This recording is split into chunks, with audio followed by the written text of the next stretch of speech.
Ang malagim na katapusan ni Anas at Caiaphas, ang mga Sadducees na nagpapatay kay Jesus.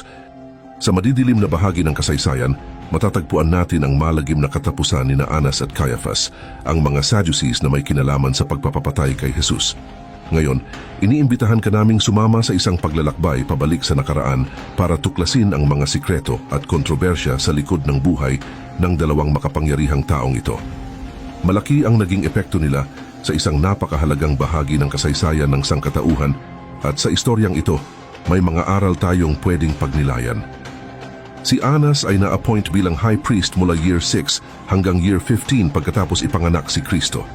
Siya ay itinalaga ng Roman governor na si Quirinius. Pero nang dumating si Roman Procurator Valerius Gratus, tinanggal siya sa posisyon at ibinigay ito sa kanyang manugang na si Caiaphas. Pagkatapos nito, marami pang miyembro ng pamilya ni Anas ang naging high priest. Noong panahong iyon, ang Palestine ay may pinuno pero maliit lang ang kontrol ng mga lokal na leader. Kaya ang mga Jewish religious leaders ang may responsibilidad sa kaayusan sa templo sa Jerusalem, habang ang mga Romanong leader naman ay gustong panatilihin ang kapangyarihang politikal. Ang templo sa Jerusalem ang sentro ng buhay panrelihiyon ng mga Hudyo. Libo-libong pilgrims ang dumadayo taon-taon para mag-alay ng sakripisyo at tuparin ang kanilang mga obligasyong panrelihiyon. Kaya naman, sobrang halaga ng kontrol sa templong ito. Hindi lang espiritual kundi pati politikal. Sa gitna ng Roman occupation at tensyong panrelihiyon, sina Anas at Caiaphas ay lumitaw bilang makapangyarihang religious leaders. Pareho silang kabilang sa sekta ng Sadducees. Iba ang paniniwala ng Sadducees sa mga Pharisees. Ang Sadducees ay hindi naniniwala sa pagkabuhay ng mga patay o sa spiritual world, habang ang mga Pharisees ay naniniwala. Karamihan sa mga Sadducees ay mayayaman at binibili ang matataas na posisyon mula sa mga Romano. Dahil dito, kadalasan ay Sadducees ang mga high priest at sila rin ang may hawak ng karamihan sa mga pwesto sa Sanhedrin. Dahil Sadducees, sina Anas at Caiaphas, nakuha nila ang posisyon bilang high priest. Dahil dito, naging sentro sila ng buhay panrelihiyon ng mga Hudyo at nagkaroon ng kapangyarihang kontrolin ang mga gawain sa templo. Komplikado at madalas ay tensyonado ang relasyon ng mga religious leaders ng mga Hudyo at ng mga Romano. Laging may takot na baka magkaroon ng pag-aalsa at mawalan ng kapangyarihan. Ang ganitong tensyon ang nagbibigay linaw kung bakit ginawa ni Anas at Caiaphas ang mga naging desisyon nila, lalo na sa pagkakaaresto at paglilitis kay Jesus. Si Anas ay na-appoint bilang high priest noong year 6 AD sa panahon ni Quirinius, gobernador ng Syria, at nanatili sa posisyon hanggang bandang year 15 AD. Habang siya ay high priest, sinigurado ni Anas na sa pamilya lang nila mananatili ang posisyong ito. Naging makapangyarihan siya sa templo sa Jerusalem. Siya ang nangangasiwa sa mga ritual, sakripisyo at pagpapatupad ng batas panrelihiyon. Hindi lang siya religious leader, kundi isa ring mahalagang political figure dahil ang templo ay isang sentro ng kapangyarihan sa lipunan ng mga Hudyo. Si Anas din ang may hawak sa temple tax at sa palitan ng pera. Sa Luke chapter 19 verse 45, makikita nating pinalayas ni Jesus ang mga nagnenegosyo sa loob ng templo at sinabing ginawa na nilang pugad ng magnanakaw ang banal na lugar. Ang negosyo ng pagbebenta ng hayop para sa alay at ang money exchange sa templo ang isa sa pinakalumalaking negosyo noon sa buong lungsod. Ayon sa Jewish Talmud, isinumpa ang bahay ni Anas, mayaman pero tuso at makasalanan.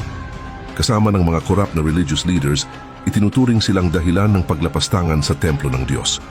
Ang lahat ng ito ay may kaugnayan sa mga plano ni Anas na usigin ang mga tagasunod ni Jesus. Samantala, si Caiaphas ay napangasawa ang anak ni Anas, parehong mayaman at galing sa angkan ng mga aristokrata ang kanilang pamilya.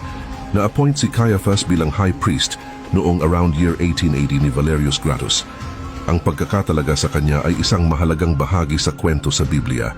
Katulad ng biyenan niyang si Anas, si Caiaphas ay naging leader sa templo ng Jerusalem at sa buong Jewish community. Bagamat hindi na high priest si Anas noon, malakas pa rin ang impluensya niya. Dahil napangasawa ni Caiaphas ang anak ni Anas, naging bahagi siya ng isang makapangyarihang pamilya ng mga pari na may control sa religious at political na mga gawain sa Judea. Isa sa mga pinakakilalang sinabi ni Caiaphas sa Biblia ay nang nabalitaan nilang binuhay ni Jesus si Lazarus.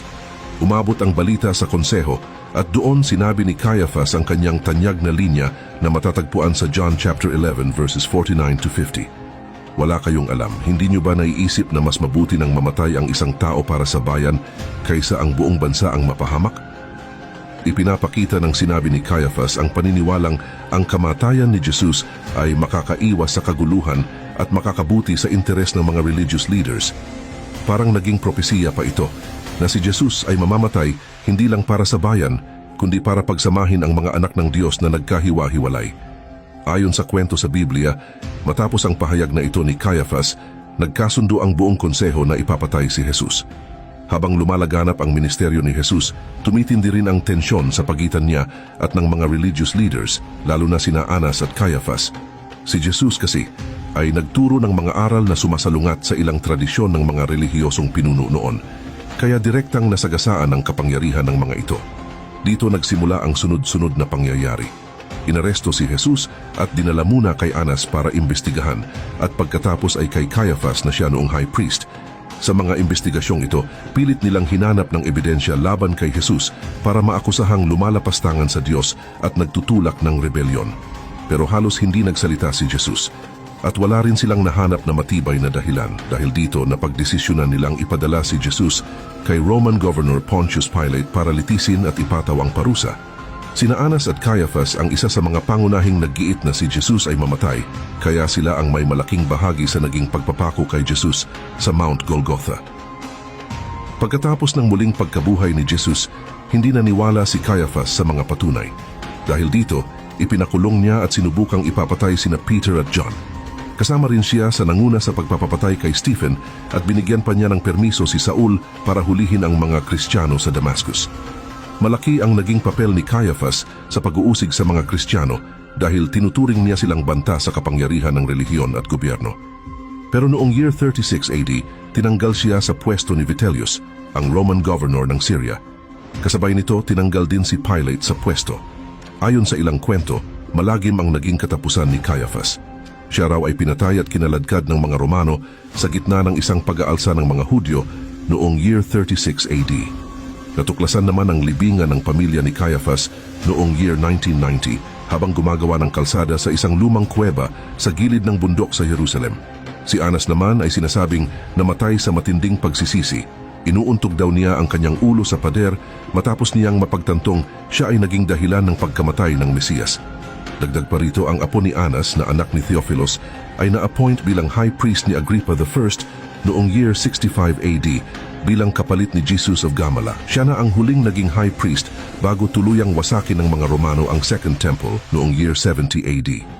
Sa pagtatapos ng kwentong ito, paalala ito ng malalim na epekto ng mga desisyon at kilos ng dalawang lalaking ito sa kasaysayan.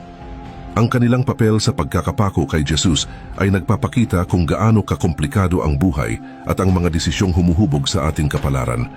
Sana ay nagsilbing paalala sa atin ang kwentong ito kung gaano kahalaga ang ating mga aksyon at desisyon sa buhay dahil maaari itong mag-iwan ng marka sa kasaysayan.